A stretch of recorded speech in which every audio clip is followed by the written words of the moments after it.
नास्ति विद्या समो बंधुर नास्ति विद्या समः सुहृद नास्ति विद्या समम वित्तम नास्ति विद्या समम सुखम।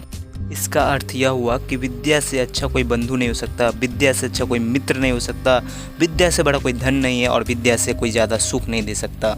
और इसी को ध्यान में रखते हुए यह अति आवश्यक है कि जो हमारा शिक्षा प्रणाली है वह सुचारू होना चाहिए और उसमें क्रिएटिविटी का एक अलग ही स्थान होना चाहिए, यानी कि रटंत विद्या पे ध्यान नहीं देना चाहिए। आगे हम बात करने वाले हैं न्यू एजुकेशन पॉलिसी के बारे में, जिसके तहत यह बहुत ही अच्छे तरीके से कोशिश किया गया है कि जो हमारे एजुकेशन सिस्टम से रोट लर्निंग खत्म हो जाए और रचनात्मक विद्या पर ज़्यादा से ज़्यादा ध्यान दिया जाए। तो चलिए शुरू करते हैं जो न्यू एजुकेशन पॉलिसी के अनुसार क्या क्या चेंजेज हुए हैं। अगर न्यू एजुकेशन पॉलिसी जब लागू होगी और उसमें जो बच्चे पढ़ेंगे न्यू एजुकेशन पॉलिसी के तहत, तो मुझे लगता है काफ़ी सुधार देखने को मिल सकता है। चलिए अब बात करते हैं क्या क्या चेंजेज हुए हैं।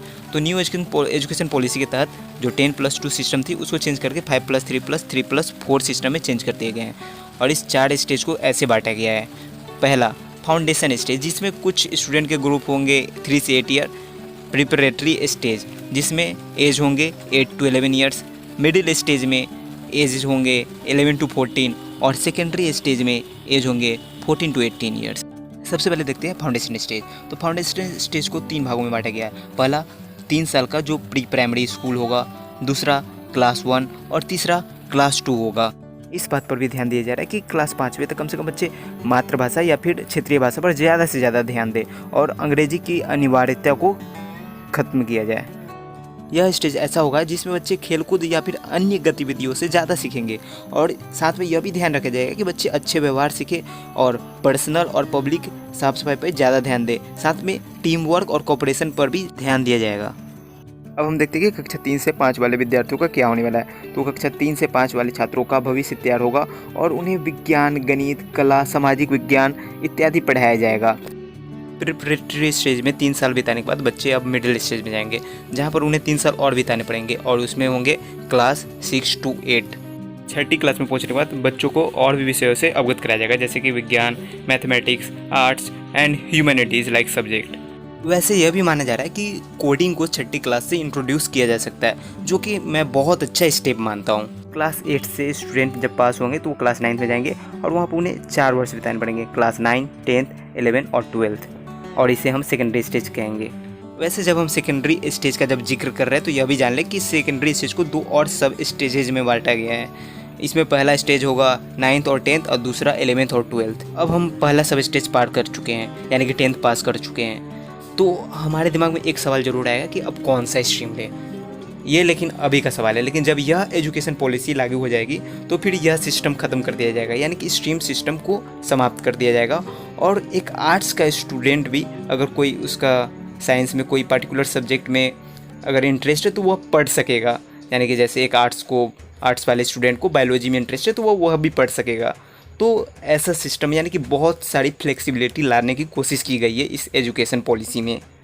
इस न्यू एजुकेशन पॉलिसी के तहत सिर्फ स्कूल के ही शिक्षा में कुछ बदलाव नहीं देखने को मिलेंगे, बल्कि कॉलेजों में भी हमें बहुत सारे बदलाव देखने को मिल सकते हैं, जो कि एक पॉजिटिव साइन है।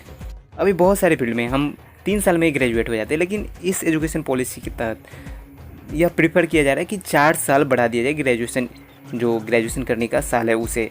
और ऐसा माना जा रहा है कि अगर कोई बीच में कुछ फाइनेंशियल क्राइसिस के कारण अगर ड्रॉप आउट करना चाहिए या फिर कोई भी कारण से ड्रॉप आउट करना जाए तो भी उन्हें सर्टिफिकेट प्रोवाइड किया जाएगा, यानी कि फर्स्ट ईयर में ड्रॉप आउट करें, सेकेंड, थर्ड, फोर्थ कभी भी, और वो फिर कभी भी अगर कंटिन्यू करना चाहते हैं एजुकेशन तो वो कंटिन्यू कर सकते हैं, लेकिन उसके लिए भी कुछ समय निर्धारित किया जाएगा। अब हम बात करने वाले एक और बदलाव का, जिसका नाम है एकेडमिक बैंक ऑफ क्रेडिट। ये है क्या, यह समझने की हम कोशिश करेंगे। अगर आप एक बार किसी भी कारणवश कॉलेज छोड़ दें, यानी कि ड्रॉप आउट हो जाए, तो आप दोबारा आने की हिम्मत ही नहीं करेंगे, क्योंकि आपको फिर से वहीं से स्टार्ट करना पड़ेगा। लेकिन इस नई पद्धति के अनुसार आप कभी भी लौटें, यानी कि एकेडमिक बैंक ऑफ क्रेडिट ने इतना ज़्यादा रिफॉर्म लाया है कि इसके अनुसार आप कभी भी लौटेंगे तो फिर आप वहीं से शुरुआत कर सकते थे जहाँ से आप छोड़ कर गए थे, क्योंकि आपका क्रेडिट फिर से वहाँ से जुड़ जाते थे, जो भी क्रेडिट आपने हासिल कर रखा था। सभी क्रेडिट और डिजिटली स्टोर होंगे और फिर से यह भी ऐसा शायद हो सकता है कि आप जो भी पॉसिबल कॉलेज हो, यानी कि अगर डिजिटली स्टोर्ड है क्रेडिट, तो इसका तात्पर्य यही हुआ कि आप अगर किसी भी कॉलेज से करना चाहे, डिग्री वापस लेना चाहे, आप ले सकते हैं, यानी कि पॉसिबल ही कॉलेज। लेकिन हाँ, एज का भी एक लिमिटेशन तय किया जा सकता है इसमें। इस शिक्षा पद्धति में बहुत सारे और भी अच्छाइयाँ हैं, यानी कि इसमें अच्छाइयाँ तो कूट कूट कर भरी हुई है। जैसे कि संस्कृत का हो सकता है इस शिक्षा पद्धति के अनुसार कुछ ज़्यादा उस पर जोर दिया जाए, और यह अच्छी बात भी है कि संस्कृत पर थोड़ी ज़्यादा जोर देनी चाहिए। अभी जैसे सीरियसनेस संस्कृत को लेकर उसमें कुछ बदलाव लाने की तो ज़रूरत है ही, क्योंकि हमें संस्कृत जानना भी बहुत आवश्यक है।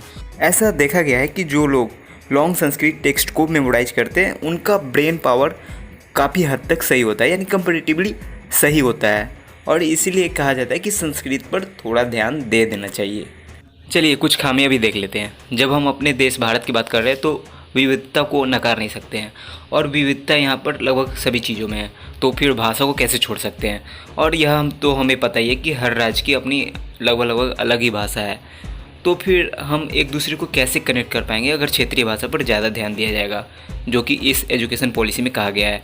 तो फिर ऐसा कुछ डिस्कस होकर कुछ तो सॉल्यूशन निकालना ही पड़ेगा जिससे हम एक दूसरे को कनेक्ट कर पाए। वैसे अभी काफ़ी समय लगेगा इसको पूरी तरीक़ा से लागू करने में, ऐसा हो सकता है 2030-2040 तक लागू होते होते इतना समय लग जा सकता है।